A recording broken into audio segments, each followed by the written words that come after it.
India में कुछ रोज़ पहले ही एक बहुत ही मेजर हादसा पेश आया है एक रेप केस के हवाले से। मर्द भी फीलिंग्स रखता है, वो भी डिप्रेस होता है, उनको भी एंग्जाइटी अटैक्स होते हैं। खातून के साथ बहुत ही बुरी तरह ज़्यादती की गई है। तकरीबन 10 से 12 मर्दों ने उसको ज़्यादती का निशाना बनाया है। लोग क्यों इतने वहशी बन जाते हैं और ये भी नहीं देखते कि जो खातून है वो भी एक इंसान है, जानवरों जैसा बर्ताव क्यों करते हैं? ये रूल्स एंड रेगुलेशंस को फॉलो नहीं करती। हुँ। इनमें किसी भी किस्म की दूसरों के लिए कोई इमोशंस नहीं होते, कोई एम्पैथी कोई नहीं होती। मतलब अगर आपको पेन हो रही है तो इनको कोई नहीं होता।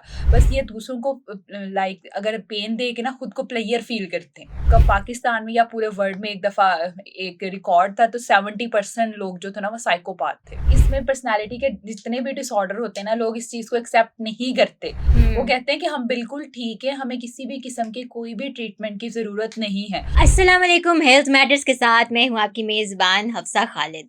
आज हमारे साथ मौजूद हैं क्लिनिकल साइकोलॉजिस्ट फ़तिहा अशरफ, जिनसे हम बात करेंगे कुछ ऐसे इश्यूज़ पे जिनको हाईलाइट करना मेरे मुताबिक हमारे माशरे में बहुत ज़्यादा एक इम्पोर्टेंस रखता है। हम हमेशा जब भी मेंटल इश्यूज़ की बात करते हैं, डिप्रेशन की बात करते हैं, तो ख़वातीन के बारे में ही बात करते हैं। लेकिन मर्दों की मेंटल हेल्थ के बारे में बहुत ही कम बात की जाती है और हमें ऐसा लगता है कि मर्द को कभी दर्द नहीं होता, और यही मुहावरा उनके लिए मशहूर भी है कि मर्द को दर्द नहीं होता, जबकि ऐसा बिल्कुल गलत है। मर्द भी फीलिंग्स रखता है, वो भी डिप्रेस होता है, उनको भी एंग्जाइटी अटैक्स होते हैं। तो ये बात अपने दिमाग में बिठाना कि मर्द कभी डिप्रेशन में नहीं जाता, हम उनकी मेंटल हेल्थ के बारे में कभी गौर व फिक्र नहीं करते। शादी से पहले उनको कमाने की फ़िक्र होती है कि कमा के घर को चलाना है, शादी के बाद उनको बीवी की फ़िक्र होती है, माँ की फ़िक्र होती है, काम की फ़िक्र होती है, लेकिन कोई भी उनकी मेंटल हेल्थ को समझ नहीं पाता। इस हवाले से हमारे साथ बात करने के लिए आज हमने फ़तिहा को इनवाइट किया है, और उससे पहले एक और अहम टॉपिक को भी हम फ़तिहा के साथ हाइलाइट करना चाहेंगे। इंडिया में कुछ रोज़ पहले ही एक बहुत ही मेजर हादसा पेश आया है एक रेप केस के हवाले से, जिसने पूरी दुनिया को हैरान करके रख दिया है, क्योंकि उस खातून के साथ बहुत ही बुरी तरह ज़्यादती की गई है। तकरीबन 10 से 12 मर्दों ने उसको ज़्यादती का निशाना बनाया है।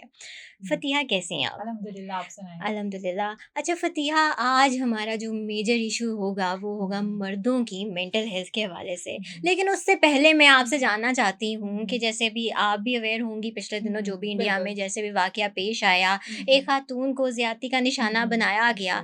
तो मैं आपसे जानना चाहूँगी कि ये हमारे मुआशरे में जो मर्द रह रहे हैं, वो डेफ़िनिटली किसी न किसी मेंटल दबाव का या तो शिकार है, या वो मेंटली इल था, मेंटली सिक थे, जिन्होंने उस औरत को इतनी बुरी तरह ज़्यादती का निशाना बनाया। ऐसा क्यों देखने में आता है? लोग क्यों इतने वहशी बन जाते हैं और ये भी नहीं देखते कि जो खातून है वो भी एक इंसान है, जानवरों जैसा बर्ताव क्यों करते हैं? ऐसी है बिल्कुल। अगर मैं बात करूँ उस केस की तो डेफ़िनेटली ये जो हम मर्दों में एक साइकी है तो ये बचपन से डेवलप होती है। इसका भी एक डिसऑर्डर है, एंटी सोशल पर्सनैलिटी डिसऑर्डर। और हुँ। जितने भी ये पर्सनैलिटी के डिसऑर्डर हैं ये बचपन से डेवलप होते हैं। जैसे हम बचपन से बच्चों को सिखाते हैं आपने सच बोलना है, झूठ नहीं बोलना।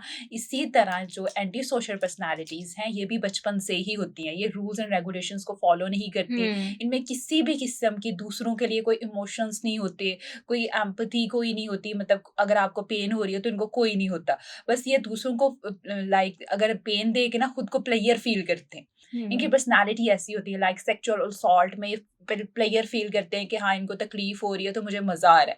इन लोगों की पर्सनैलिटी ऐसी होती है, लाइक साइकोपाथ की तरह ये होते हैं।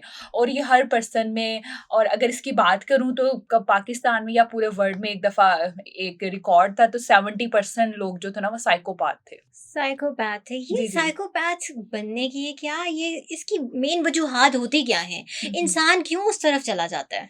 सबसे पहले जैसे कि मैंने बताया कि ये बचपन से डेवलप होते हैं तो आपके घर का एनवायरनमेंट, आप हुँ। किस एनवायरनमेंट में रह रहे हो, आपकी जो है ग्रो अप किस तरह हो रहे हैं। अगर बचपन में बच्चे देखते हैं कि उनके पेरेंट्स में आपस में बहुत ज़्यादा लड़ाई झगड़ा हो रहा है, उनके कोई भी रूल्स एंड रेगुलेशंस नहीं फॉलो कर रहे, बच्चों को बहुत ज़्यादा मारा जा रहा है, वो ढीठ लाइक सिर्फ मारा जा रहा है, वो ढीठ बन जाते हैं, उनमें एम्पैथी खत्म हो जाती है। ये सारा टाइम जो है वो बचपन से डेवलप होता है। बचपन में वो जानवरों को मारते हैं, हुँ। उनको उनको लाइक उनकी जैसे होता है तोते वगैरह की किसी की गर्दन मोड़ देना, कोई जानवर खड़ा उसको तंग कर देना, दूसरों को तंग करना, यानी बचपन से ही डेवलप होता है। और बड़े होके वो ज़्यादा सेक्सुअल असॉल्ट में भी आ जाते हैं, लाइक जैसे रेप केसेस वगैरह ये इसी किस्म के होते हैं। राइट, तो हम ऐसे साइकोपैथ्स को देख के हमें कैसे अंदाजा हो जाता है कि हुँ, हुँ। इस शख्स को कोई मेंटल इशू है या ये एक साइकोपैथ बनता गया है जिसको हुँ, हुँ। दूसरों को तकलीफ पहुंचा के खुशी मिलती हुँ, है? हुँ। अगर बात करूँ तो इसमें पर्सनैलिटी के जितने भी डिसऑर्डर होते हैं ना, लोग इस चीज़ को एक्सेप्ट नहीं करते। वो हम्म। कहते हैं कि हम बिल्कुल ठीक है, हमें किसी भी किस्म की कोई भी ट्रीटमेंट की ज़रूरत नहीं है। एंटी सोशल हो गई, नार्सिसिस्टिक पर्सनैलिटीज़ हो गई या दूसरी को बहुत सी पर्सनैलिटी से डिसऑर्डर है, वो एक्सेप्ट नहीं करते। उनमें ये एक्सेप्टेंस ही नहीं मतलब होती। ये लोग हमें नॉर्मल नजर आते हैं। नॉर्मल नज़र आते हैं। अब हम लोगों ने एक डाटा कलेक्ट किया था फोरेंसिक साइकोलॉजिस्ट में। हम्म। उसमें उन्होंने मेल ने जो है वो अपनी माँ को भी कत्ल किया था, अपनी वाइफ़ को भी कत्ल किया था। उनमें कोई भी किसी किस्म का कोई गिल्ट नहीं था। वो कहते हैं क्यों? हमें हमें कोई गिल्ट नहीं है। लाइक वो इस चीज़ को नॉर्मल लेते हैं। क्यों? उनमें एम्पैथी नहीं है, उनमें फीलिंग्स नहीं है। जैसे हम लोग दूसरों के लिए पेन फ़ील करते हैं या दर्द महसूस करते हैं, उनमें ये चीज़ नहीं है। वो इस चीज़ को नॉर्मल फ़ील करते हैं कि हाँ, उसको पेन हो रही है तो मुझे मज़ा आएगा। और ये फिर उन अपने तरीके के वो फिर लोग ढूँढ लेते हैं, अपनी ही कम्युनिटी में फिर रहना शुरू कर देते हैं।